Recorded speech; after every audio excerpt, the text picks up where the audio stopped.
Good morning बच्चों। आज हम कक्षा 8वीं के हिंदी सुलभ भारती का सेकंड लेसन पढ़ेंगे। उसका नाम है वारिस कौन। वारिस का मीनिंग पता है आपको? वारिस मीन्स उत्तराधिकारी। और ये कहानी के लेखक है राइटर है विभा रानी। उनका जन्म 1959 मधुबनी बिहार में हुआ।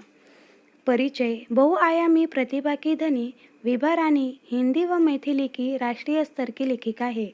आपने कहानी, गीत, अनुवाद, लोक साहित्य एवं नाट्य लेख में प्रखरता से अपनी कलम चलाई है। आप समकालीन फिल्म, महिला व बाल विकास विषयों पर लोकगीत और लोक साहित्य के क्षेत्र में निरंतर काम कर रही है। प्रमुख कृतियाँ: चल खुसरो घर अपने, मिथिला की लोक कथाएँ, गोनू झा के किस्से, कहानी संग्रह, अगले जन्म, मुहे बिटिया न कीचो, नाटक, समरथ कैन, द्विभाषी हिंदी अंग्रेजी का अनुवाद, बिल टेलर की डायरी आदि। अभी हम ये कहानी को अच्छे से पढ़ते, अच्छे से देखते, तो सुनो। एक राजा था, उसके 4 बेटियां थी। राजा ने सोचा कि इन चारों में से जो सबसे बुद्धिमती होगी उसे अपना राजपाट सौंपेगा। राजपाट मीन्स राजकारभार। इसका फैसला कैसे हो वह सोचने लगा। अंत में उसे एक उपाय सूझ गया। उसने एक दिन चारों बेटियों को अपने पास बुलाया। सभी को गेहूं के 100 दाने दे और कहा, इससे तुम अपने पास रखो। 5 साल बाद मैं जब इन्हें मांगूंगा तब तुम सब मुझे वापस कर देना।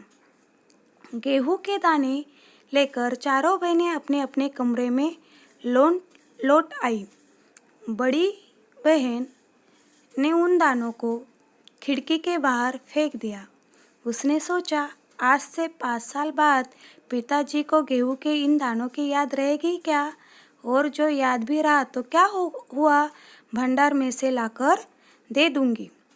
दूसरी बहन ने दानों को चांदी की एक डब्बी में डालकर उसे मखमल मीन्स वेलवेट के थैले में बंद करके सुरक्षा से अपनी संदूकची में डाल दिया। सोचा, 5 साल बाद जब पिताजी ये दाने मांगेंगे तब उन्हें वापस कर दूंगी। तीसरी बहन बस सोचती ही रही कि इसका क्या करूं। चौथी और छोटी बहन तनिक बची थी। तनिक मीन्स थोड़ी सी, थोड़ा सा। शरारतें करना उसे बहुत पसंद था। उसे गेहूं के बुने दाने भी बहुत पसंद थे। उसने दानों को बुनाकर खा डाला और खेल में मग्न हो गई। तीसरी राजकुमारी को इस बात का यकीन था कि पिताजी ने उन्हें यूं ही ये दाने नहीं दे होंगे। इसके पीछे कोई मकसद मीन्स उद्देश्य होगा। पहले तो उसने भी अपनी दूसरी बहनों की तरह ही उन्हें सजेज कर रख देने की सोची, लेकिन वह ऐसा कर न सकी।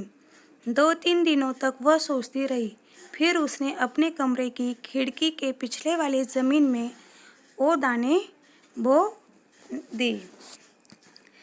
समय पर अंकुर फूटे, पौधे तैयार हुए, दाने निकल आए। राजकुमारी ने तैयार फसल में से दाने निकाले और फिर से बो दिए। इसी तरह 5 वर्षों में उसके पास ढेर सारा गेहूं तैयार हो गया। 5 साल बाद राजा ने फिर चारों बहनों को बुलाया और कहा, आज से 5 साल पहले मैंने तुम चारों को गेहूं के 100 दाने दिए थे और कहा था कि 5 साल बाद मुझे वापस करना। कहाँ है वे दाने? बड़ी राजकुमारी भंडार घर जाकर गेहूं के दाने ले आई और राजा को दे दिए। राजा ने पूछा, क्या ये वही दाने हैं जो मैंने तुम्हें दिए थे? पहले राजकुमारी ने हाँ कह दिया, मगर राजा ने फिर कड़क कर पूछा। तब उसने सच्ची बात बताई। कड़क कर मतलब जोर की आवाज़ से, जोर से, बड़ी आवाज़ से। राजा ने दूसरी राजकुमारी से पूछा, तुम्हारे दाने कहाँ है? दूसरी राजकुमारी ने अपनी संदूकची में मखमल के खोखली वाली डिब्बी उठा लाई, जिसमें गेहूं के दाने सजज कर रखे थे। राजा ने उसे खोलकर देखा, दाने सड़ गए थे। तीसरी राजकुमारी से पूछा, तुमने क्या किया उन दानों का? तीसरी ने कहा, मैं इसका उत्तर आपको अभी नहीं दूंगी, क्योंकि जवाब पाने के लिए आपको यहाँ से दूर जाना पड़ेगा और वहाँ आपको मैं कल लेके चलूँगी। राजा ने अब चौथी और सबसे छोटी राजकुमारी से पूछा। उसने उसी बेपरवाही से जवाब दिया, उन दानों की कोई कीमत है पिताजी? वैसे तो ढेरों दाने भंडार में पड़े हैं। आप तो जानते हैं ना, मुझे गेहूं के बुने दाने बहुत पसंद थे, सो मैंने उन्हें बुनवा कर खा दिया। आप भी पिताजी किन किन चक्करों में पड़ जाते हैं? चक्करों में मीन्स दुविधा में। दूसरे दिन सभी के उत्तर से राजा को बड़ी निराशा हुई।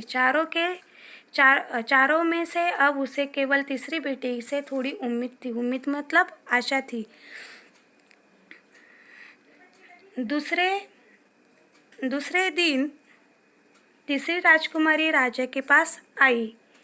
उसने उसे कहा, चले पिताजी, आपको मैं दिखाऊं कि गेहूं के दाने कहाँ है। राजा रथ पर सवार हो गया। रथ महल नगर पार करके खेत की तरफ बढ़ चला। राजा ने पूछा, आखिर यहाँ कहाँ रख छोड़े हैं तुमने वे 100 दाने? इन 100 दाने के लिए तुम मुझे कहाँ के चक्कर लगाओगी?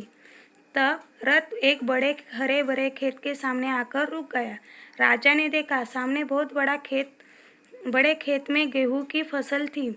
उसकी बालियां हवा में झूम रही थी, जैसे राजा को कोई खुशियों के हरा भरा गीत सुना रही हो। राजा ने हैरानी से राजकुमारी की ओर देखा। राजकुमारी ने कहा, पिताजी, ये वे 100 दाने जो आज लाख दानों के रूप में आपके सामने हैं। मैंने उन दानों को बोकर इतनी अधिक फसल तैयार की। राजा ने उसे गले लगा लिया और कहा, अब मैं निश्चिंत हो गया।